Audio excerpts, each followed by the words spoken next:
Hello बच्चों, क्या हालचाल। कैप्सूल रिवीजन की सारे लेक्चर्स को आपने बहुत एंजॉय किया। तो अब इसमें जो बचे कुछ 2 यूनिट बाकी हैं से ये आपके इंडियन कॉन्ट्रैक्ट एक्ट के यूनिट नंबर 4 और 7, चलिए उन्हें शुरू करते हैं।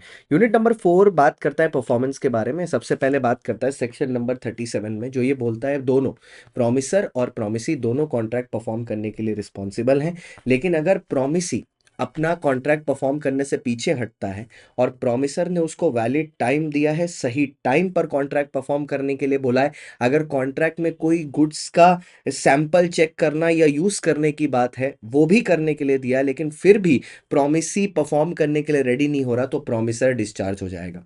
उसके बाद आता है सेक्शन नंबर 40, जो बात करता है who can perform the contract. Sir, अगर पर्सनल स्किल से रिलेटेड है तो कॉन्ट्रैक्ट प्रॉमिसर खुद परफॉर्म करेगा। अगर उस केस में प्रॉमिसर की डेथ हो जाती है तो कॉन्ट्रैक्ट वॉइड हो जाएगा।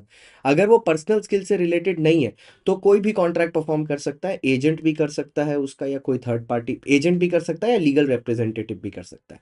फिर आता है सेक्शन 41 41 4 - 1 3 होता है, और ये थर्ड पार्टी के बारे में ही बात करता है कि अगर कोई परफॉर्मेंस आपने किसी थर्ड पार्टी से एक्सेप्ट कर लिया है तो उस केस में प्रोमिसर डिस्चार्ज हो जाता है। ये थोड़ा थोड़ा सब्स्टिट्यूट एजेंट जैसा ही है कि अगर प्रिंसिपल ने तुमको एजेंट बनाया लेकिन तुमने प्रिंसिपल को कोई और आदमी खोज के दे दिया, अब उसने उसको एक्सेप्ट कर लिया तो तुम डिस्चार्ज हो जाते हो उससे।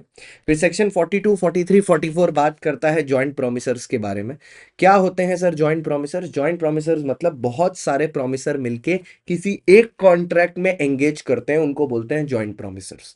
ठीक है, हर प्रोमिसर की इक्वल लाइबिलिटी होती है, they are jointly and severally liable. Jointly भी सिवियरली भी, मतलब किसी एक को भी पकड़ के पूरी लाइबिलिटी रिकवर की जा सकती है। अगर कोई जॉइंट प्रोमिसर मर जाता है तो उसका लीगल रिप्रेजेंटेटिव सिर्फ जॉइंटली लायबल होगा, लीगल रिप्रेजेंटेटिव सिवियरली लायबल नहीं होता। अगर किसी प्रोमिसी ने किसी एक प्रोमिसर को सिलेक्ट कर लिया कि भाई हम तो परफॉर्मेंस तुम ही से एक्सेप्ट करेंगे, तो इसका यह मतलब नहीं है कि वो आदमी अपने बाकी प्रोमिसर भाई बहनों से डिस्चार्ज हो गया, उनको वो अभी भी कंट्रीब्यूशन करने के लिए लायबल होगा। उसके बाद आती है एक लड़ी ऑफ सेक्शन 46 47 48 49 50, जो बात करती है time and order of performance के बारे में। जिसका पहला पार्ट ये बोलता है कि कॉन्ट्रैक्ट में टाइम नहीं दिया हुआ है, ठीक है, और जो प्रोमिसी है उसने बोला है पूछने की जरूरत नहीं है, तो आपको कॉन्ट्रैक्ट कब परफॉर्म करना चाहिए? रीजनेबल टाइम में। फिर 47 है जो बोलता है टाइम भी दिया है, प्लेस भी दिया है, लेकिन ये बोला है कि पूछ के आने की जरूरत नहीं है, तो आप कब जाओगे? During business hours. 48 जो कि ये बोलता है कि सर अगर उसने सामने से प्रोमिसी ने बोल के रखा है कि पहले मेरे को फोन करके पूछना, एसी रिपेयर करने आने से पहले तब आना, तो फिर उस केस में परफॉर्मेंस तभी होगी जब आप कॉल करके पहले पूछ लेते हैं। 49 बोलता है अगर प्लेस ऑफ परफॉर्मेंस डेफिनेट नहीं है, आपको बोला जा रहा है कि पहले अप्लाई करो, तो पहले अप्लाई करो, उसके बाद उस जगह पर आना ड्यूरिंग रीजनेबल टाइम, और एक रीजनेबल प्लेस इलेक्ट कर लो। 50 बड़ा आसान है, बोलता है अगर एक पर्टिकुलर मैनर दिया हुआ है, जैसे आईसीआई बोलता है ना ऑनलाइन फॉर्म फिलअप ही करना है एग्जाम से 1.5 महीना पहले, तो फिर आपको वो ऑनलाइन फॉर्म फिलअप वाला ऑनलाइन ही करना पड़ेगा क्योंकि एक मैनर स्पेसिफाइड है कॉन्ट्रैक्ट में। फिर एक लड़ी ऑफ सेक्शन शुरू होती है, ये शुरू होती है 51 52 53 ऐसे आती है, जो बात करती है रेसिप्रोकल प्रोमिसेस के बारे में। रेसिप्रोकल प्रॉमिस का मतलब कि अगर मैं तुम्हारे लिए कुछ करूंगा तो बदले में तुम भी मेरे लिए कुछ करोगे, लेकिन अगर मैं तुमको तुम्हारा प्रॉमिस परफॉर्म करने से कंपलसरी रोक रहा हूं, ठीक है, कि तुम अपना परफॉर्मेंस पूरा कर ही ना पाओ, प्रिवेंशन कर रहा हूं, तो उस केस में सेक्शन 53 लगेगा और कॉन्ट्रैक्ट वॉइडेबल हो जाएगा।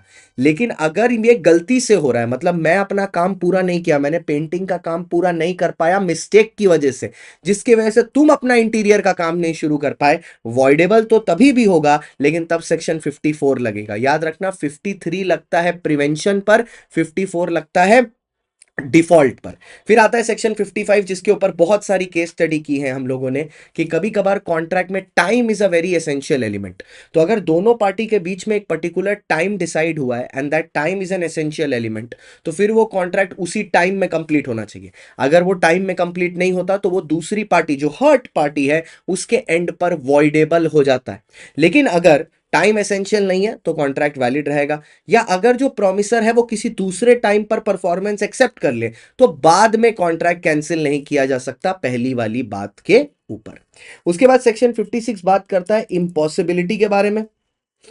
ठीक है। इम्पॉसिबिलिटी के बारे में सर, इम्पॉसिबिलिटी मतलब जहां पर कॉन्ट्रैक्ट कंप्लीट करना इम्पॉसिबल हो जाए। एक होती है इनिशियल इम्पॉसिबिलिटी जो डे वन से कॉन्ट्रैक्ट इम्पॉसिबल है, और एक होती है सब्सिक्वेंट इम्पॉसिबिलिटी मतलब पहले पॉसिबल था और बाद में जाके कॉन्ट्रैक्ट इम्पॉसिबल हो जाए, उसको बोलते हैं सुपरवीनिंग इम्पॉसिबिलिटी या पोस्ट कॉन्ट्रैक्चुअल इम्पॉसिबिलिटी। ठीक है, दोनों वर्ड हैं इसके। या सब्सिक्वेंट इम्पॉसिबिलिटी कि बाद में हो गया तो वो वॉइड हो जाएगा। और अगर फर्स्ट डे से इनिशियल इम्पॉसिबिलिटी या फर्स्ट डे से पॉसिबल नहीं है, वैसे तो टेक्निकली वॉइड एब इनिशियो होना चाहिए, लेकिन आपका मटेरियल वॉइड वर्ड यूज करता है, we will stick with void only.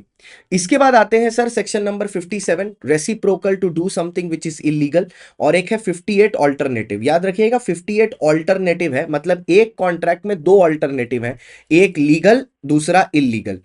57 क्या है, दो कॉन्ट्रैक्ट्स हैं, एक लीगल एक इलीगल।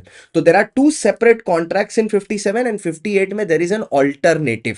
तो अगर आपको एग्जाम में कोई क्वेश्चन आ रहा है जहां पर एक ऑल्टरनेटिव लॉफुल है दूसरा ऑल्टरनेटिव अनलॉफुल है, देन गो विथ 58। अगर क्वेश्चन आ रहा है दो कॉन्ट्रैक्ट्स हैं, एक लॉफुल है दूसरा अनलॉफुल है, गो विथ 57। ठीक है। फिर आया सर अप्रोप्रिएशन ऑफ पेमेंट। अरे बेटा मच्छर हटो बेटा, तुम क्या कर रहे हो, सब बच्चों का काम है ना, बच्चों का खाना तुम खा लोगे। ठीक है। अब आता है sir section number 59, 60, 61, appropriation of payment. अब ये क्या होता है सर, देखिए अगर डेटर ने आपको पैसे पेमेंट किए हैं और उसने बता दिया है कि कौन सी डेट के साथ एडजस्ट करना है, कौन से बिल के साथ, बिल 1 या बिल 2 या बिल 3, तो आपको उसी के साथ एडजस्ट करना पड़ेगा जो बिल उसने बोला है, चाहे वो 1 हो चाहे 2 हो चाहे 3।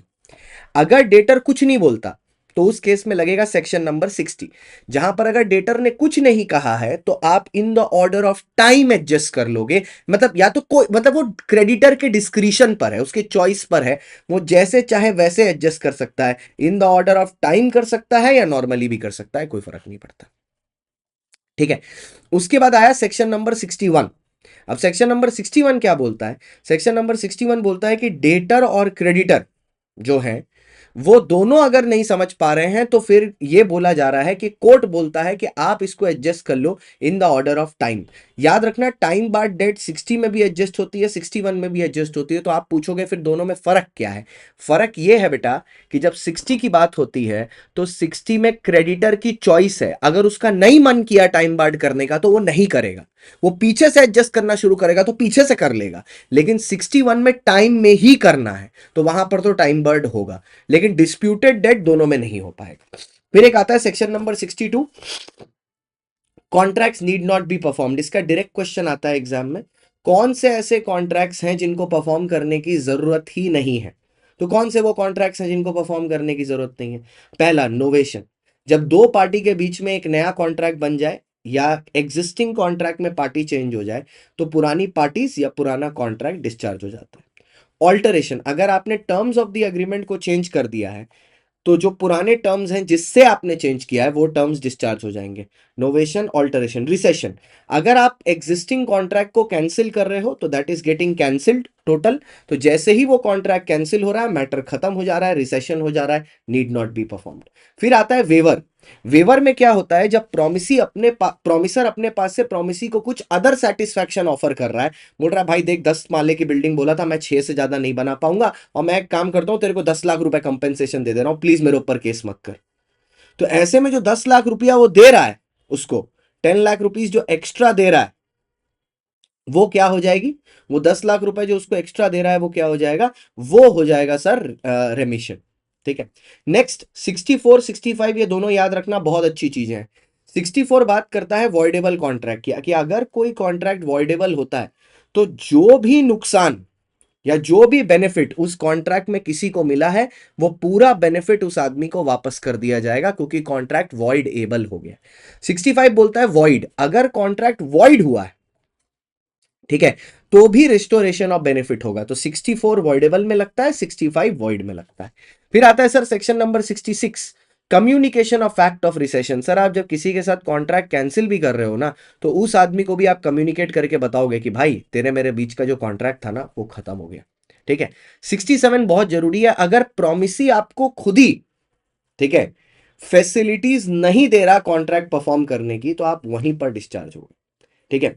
यूनिट 4 बड़ा क्यों लगता है बच्चों को पता है, उसमें कुछ पार्ट्स हैं। पहले ना एक पार्ट आता है जनरल प्रोविजन, वो है 37, 38, 37, 38, 40, फिर 41, 37, 38, 40, 41, फिर एक आता है जॉइंट प्रोमिसर्स 42, 43, 44, ठीक है, 45, फिर एक आता है टाइम 46, 47, 48, 49, 50, फिर एक आता है रेसिप्रोकल 51, 52, 53, 54, ठीक है, 54, 55, 56, 57, फिर एक आता है आपका 57, 58, फिर अप्रोप्रिएशन 58, 59, 60, और फिर उसके बाद आता है नीड नॉट बी परफॉर्म 61, 62, 63, 64, 65, 67, और लास्ट आता है डिस्चार्ज। सर कॉन्ट्रैक्ट डिस्चार्ज कैसे होता है, खत्म कैसे होता है? सबसे बढ़िया, नोवेशन, रिसेशन, ऑल्टरेशन, परफॉर्मेंस, तोड़ दो तो ब्रीच, ठीक है, इम्पॉसिबल हो जाए, ऑपरेशन ऑफ लॉ हो जाए, मर मरा जाए सामने वाला, रेमिशन तुमको वो माफ कर दे, या तुमको फैसिलिटी देने से मना कर दे। उसमें सिर्फ एक पॉइंट नया था, merger of rights. What is merger of rights? सरल भाषा में समझाता हूं। अगर मैं एक 4x4 की खोली में रेंटेड प्लॉट में रहता हूं, फिर मैंने जॉब किया, पैसे कमाया, अब मैं जो मकान मालिक है उसको पैसा दे रहा हूं वो रेंटल प्लॉट खरीद लेने के लिए, ठीक है, कि भाई मेरे को ये चाहिए, I want two by it, कि मेरे को ये खरीदना है। तो अब जब मैं उसको पैसा दे रहा हूं ना कि मेरे को ये वापस चाहिए, ठीक है, तो अब मेरे ओनरशिप के राइट आ जाएंगे। पहले मेरे पास टेनेंट के राइट थे, अब मेरे ओनरशिप के राइट हैं। तो मेरा टेनेंट का राइट नीचे चला जाएगा, वो इंफीरियर राइट है, और उसके ऊपर मेरा सुपीरियर राइट आ जाएगा ओनर का। ओनर का राइट इंफीरियर के राइट के साथ मर्ज हो जाएगा। That is called merger of rights. तो ये 12 मिनट में आपका यूनिट नंबर 4 का रिवीजन खत्म होता है। अगला यूनिट नंबर 9।